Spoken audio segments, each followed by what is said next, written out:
Good day, nomads. Today I want to talk a little bit about setting up residency or domicile in the state of South Dakota. There's a lot of information out there, a lot of ways to get information.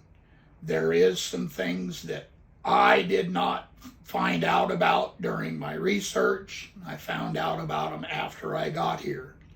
So we'll talk a little bit about things that some people may or may not think about.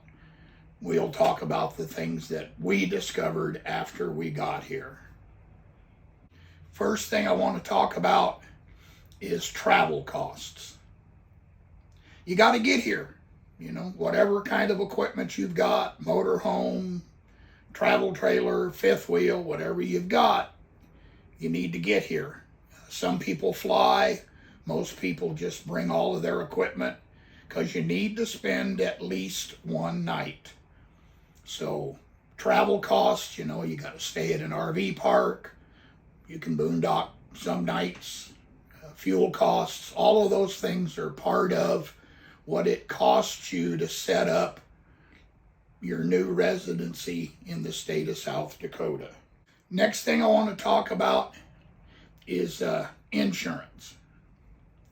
Insurance kind of surprised us a little bit. It was hard to get good information. Probably the best thing to do is to actually call your insurance company and get a quote for a South Dakota policy. We found out that RVs, travel trailers, fifth wheels, motorhomes tend to be more expensive in South Dakota. At least they were considerably more expensive than California. We found out that our fifth wheel was roughly $400 a year more with a South Dakota policy versus a California policy. The truck was about $300 less. So when it was all said and done, our insurance cost went up roughly $100. Next, let's talk about actually setting up your mailbox. When you set up with the mail forwarder, we used America's Mailbox because they're kind of the one that does that in South Dakota, even though Escapees does have a facility in the area. You have to set up whatever plan you're going to use. Ours ended up close to $200 for the plan that we chose. There are some less expensive. There are some that are more. They also want between $200 and $500 as a postage fund because you're also going to pay postage separately. Now, the reason for setting up that mailbox is in order to be a resident in the state of South Dakota, you need a South Dakota driver's license. The thing you need in order to get a South Dakota driver's license is you need to spend at least 24 hours in the state of South Dakota. You need to show 2 forms of mail and a receipt that proves that you spent the night in South Dakota.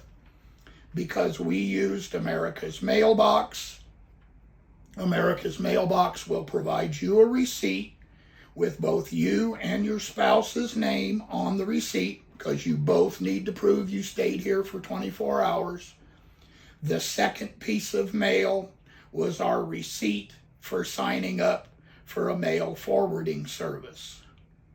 One last thing that has to do with the driver's license is if you are a veteran and you want a veteran's designation on your driver's license, you need to bring a document that shows you were honorably discharged, either your actual discharge or your final DD-214 that shows honorably discharged.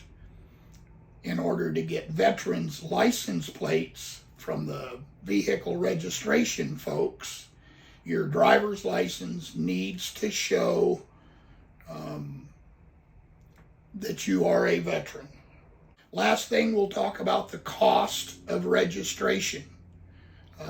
We transferred title for our fifth wheel, our dually pickup truck, and our Harley Davidson. when it was all said and done, including transfer of title fees and all of the things that went along with it, the total was roughly $600. It will be less than that when we renew. For us, that was close to $1,000 a year savings between what we've been paying in the state of California.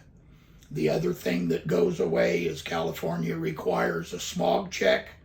My truck is a diesel, so that has to be done every year, starting with the first renewal.